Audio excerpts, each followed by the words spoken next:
Hey guys, what's going on? We're here in Varese, Italy on MV Agusta's new Turismo Veloce. This is the standard Turismo Veloce. Standard one without its new smart clutch system, without its SCS. We rode the SCS bike earlier today, and that thing's really cool. Basically, it's got a electronically controlled centrifugal clutch, so you can quite literally start off from a stop without even having to use the clutch. You never need to use the clutch. All you need to do is shift gears, and it makes riding, just especially around town, just so fun and easy. The system works really good. You know, MV Agusta, they considered using a dual clutch transmission. They considered using a CVT transmission, which isn't really my favorite, but they settled on this Rekluse, Rekluse design centrifugal clutch because, number one, it's just like a motorcycle clutch. It is a motorcycle clutch, so you have the performance. Number two, there's no weight penalty. It weighs exactly the same as a normal motorcycle clutch. And then number three, the maintenance on it is just, they last the long haul. As we mentioned, MV worked really closely with Rekluse out of Omaha, Nebraska, I think they are, to develop this clutch, and it works really well. It's a great device. It's even got enough logic in there, so, you know, let's say you come to a stop and you forget to downshift into first gear and you launch from third gear or fourth gear or fifth gear or sixth gear or whatever. It has logic built into it where it won't let you wear out the clutch. So it'll give you just enough power to launch the motorcycle, but not enough power to grind out that clutch and create all that heat and wear it out. The only thing is, let's say you launch in third gear, you're going to get moving, but you're going to accelerate super slowly. So you're going to really have to make sure you downshift into the appropriate gear to be able to accelerate properly. Both these bikes come equipped with a electronic quick shifter, so you can just upshift without using the clutch like we did right there, and then downshift without using the clutch too. And what that does is it just creates a little bit more stability when you're downshifting. So, you know, it's a good setup. It works really good. The SCS clutch was awesome. I would definitely want a bike with that, especially if I was riding in the city. It just takes some worry out of riding. So a lot of changes for this 2019 Turismo Veloce. I know MV Agusta introduced this thing, I think, back in 2015. And the whole design concept of this bike is just, you know, a lightweight, agile sport touring bike. So where other sport touring bikes have maybe a little bit more touring accommodations, this thing's got a little bit more sport.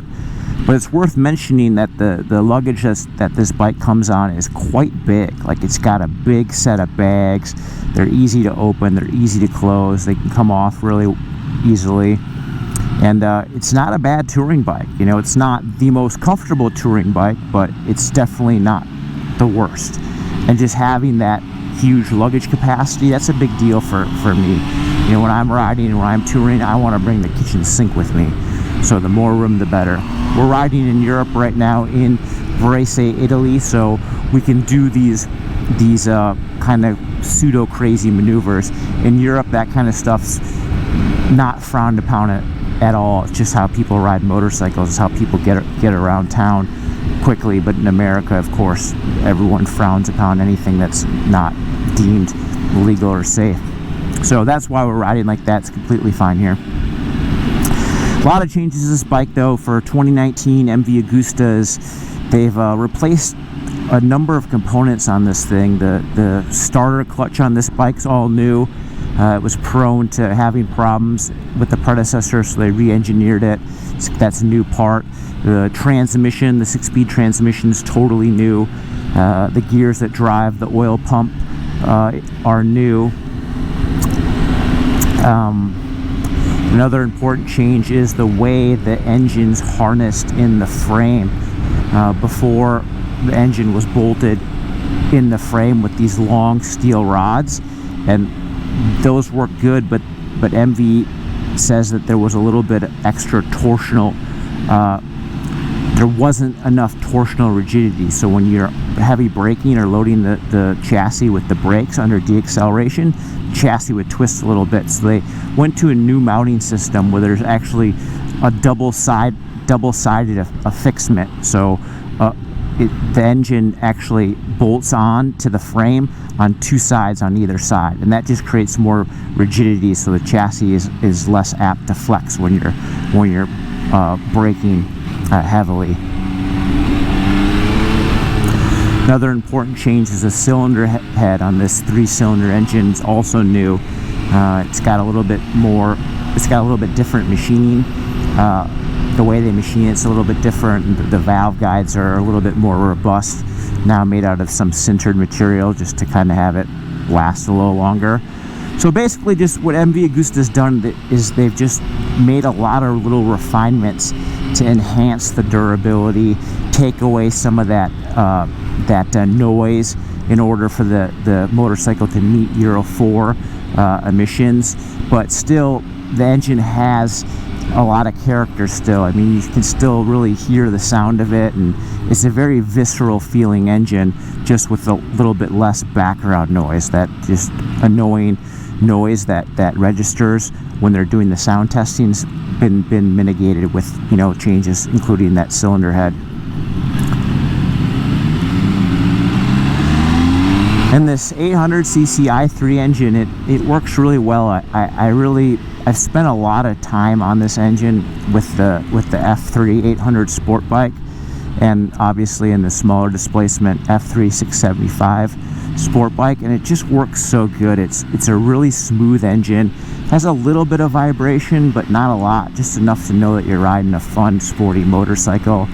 The counter rotating crankshaft, it pays big dividends. This is a very nimble motorcycle. It goes where you want, and it's very easy to change direction.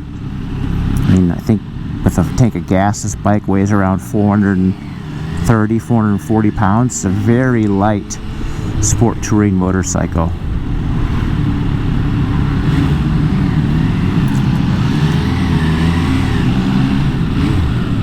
Probably wondering what this bike costs, and MV hasn't announced US pricing, but this thing should cost around 20,000 euros.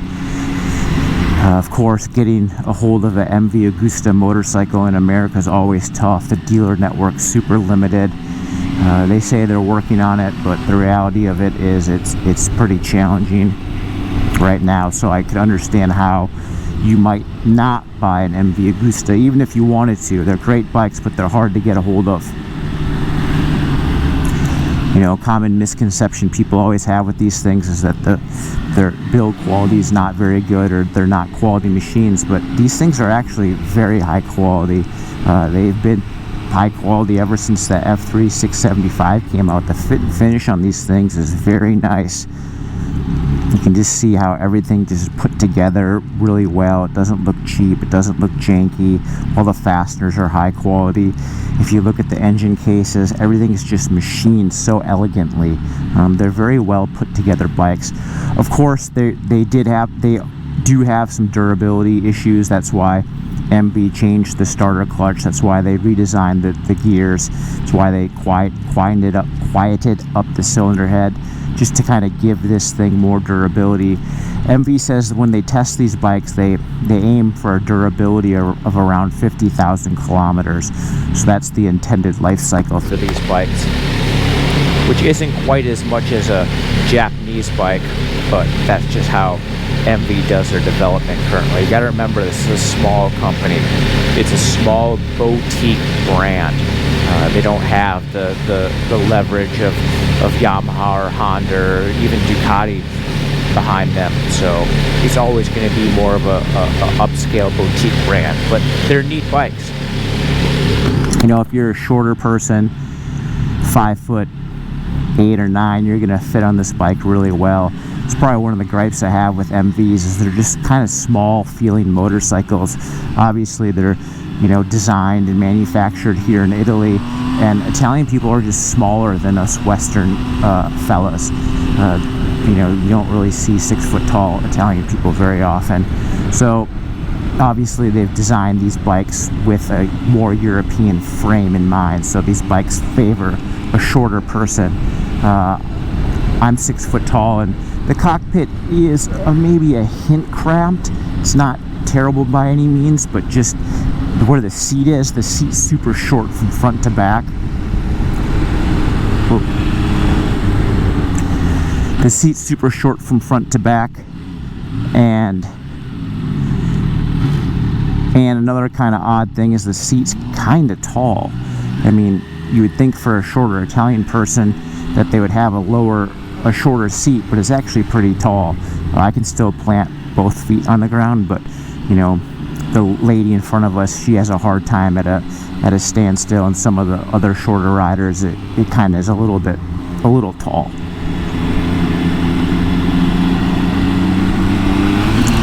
But man, this is a fun bike. It's just so agile, so maneuverable. The suspension on this Sachs, electronically adjustable suspension, so you can add or decrease damping just by pushing a button on the switchgear, and the switchgear actually works pretty good. MV Agustas have always had a lot of the ability to tune, you know, the engine power modes, throttle response, the feel of the crankshaft, the inertia feel. You can tune those all in the settings here. And this new color TFT display, it takes a second to get used to, but it's actually pretty easy to figure out. I also like that you can make traction control adjustments while you're riding. You don't have to be at a stop. It's pretty handy stuff. This bike has cruise control, but I haven't been able to figure out how it works. It also has Bluetooth, so you can connect your iPhone, your iOS enabled device, and download metrics of the bike, how fast you went, how much lean angle you carried during your ride, and that kind of stuff. Again, I haven't downloaded the iOS app and I haven't played with it yet, but MV says that that's all there for you to use. There's a nice cap right here that exposes 2 USB power points, so you can plug your devices right there if you want. That's kind of a cool thing.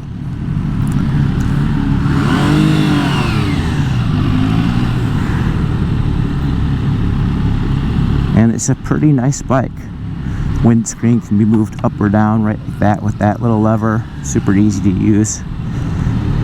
You know, Italian bikes get a bad rap for being, I guess, maybe not having the most intuitive design features, but I would say this bike is pretty intuitive. The way the bags open and close and go on and off, and how you adjust the windshield like that, and even the menu navigation in the display, it's not terrible by any means. It takes you a second to learn, and once you learn it, it's pretty easy to manage and work through. And this bike's a really good looking bike. I love the LED headlight and tail light. I love just the silhouette of this thing, the way the organ style three organ style pipes come out of protrude from the bottom right of the motorcycle. It's just such a cool looking bike. You know, you don't see things like this on the road all the time. And just that engine, it just has so much character and so much charisma. You know, we were at a photo stop earlier today, and just hearing one of the other journalists, you know, rev up the bike and ride it past us, it just, God, it sounds like a Maserati. It's like, rah! It sounds so awesome. They're really neat sounding bikes.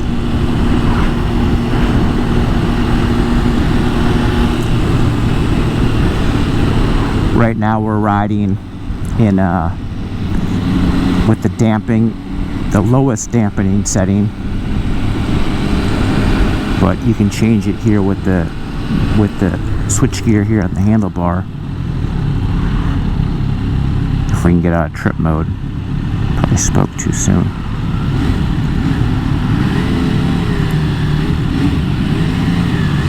Earlier today we were on some pretty fun twisty sections of pavement, and this bike works really good.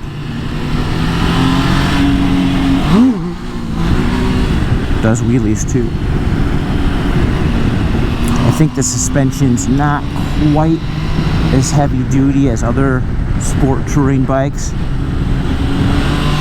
even in the maximum damping setting with the extra passenger and the bags full.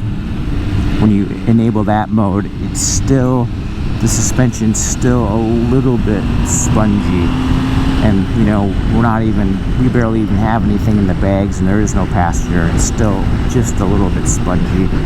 But MV Agusta motorcycles, the suspension always has a little bit more give. There's a little bit more play in these bikes. I don't really know why. It's just kind of the way they're designed. And I'm not going to say it's a bad thing. It actually works really good with the steel trellis frame and the rigidity of the balance of the motorcycle. They always have real good feel. And when you're braking into a corner or giving it gas coming out, the chassis loads. It sets really good. And that set, what that does is it allows the tires to bite into the pavement and just gives you more grip. And not only does it give you more grip, but it gives you that feel. These bikes have a lot of feel when you're riding them in a sport manner, and I like that. You know, I'm a rider who lives and dies by feel. You know, if I have a bike with a lot of feel, I'll be able to rip. If I have a bike that's a little bit vague, it's going to be a little more tough for me to rip. So that's why I like MV Agustas.